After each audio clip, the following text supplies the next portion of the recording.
Hey everyone, welcome back to our channel. Today, we're diving into a common issue with Dyson vacuums. That frustrating blinking red battery light. If you're here, you're probably dealing with a vacuum that's not charging properly or showing errors, and you're ready to get it fixed.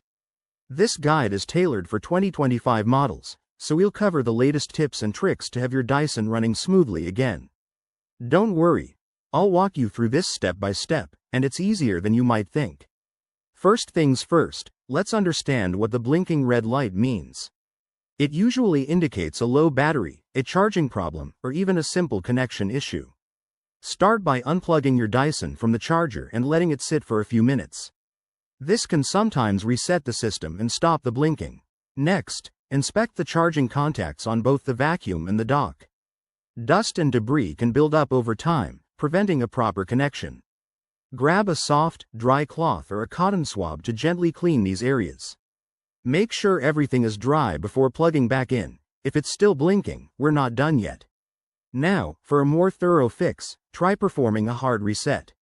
Turn off your Dyson. Remove the battery if possible. Check your model-specific manual for this, and hold the power button for about 10 seconds. Reinsert the battery and charge it fully. For 2025 models, you might also need to update the firmware through the Dyson app. Download the latest version, connect your vacuum, and run any available updates. It could resolve software glitches causing the red light. If these steps don't work, consider the battery's age. Dyson batteries typically last 3 to 5 years, so if yours is older, it might be time for a replacement. Head to the official Dyson website or a certified retailer to get a genuine one. Always use authentic parts to avoid voiding your warranty. There you have it. Your Dyson should be back in action. If you're still having issues, reach out to Dyson customer support. They're usually super helpful.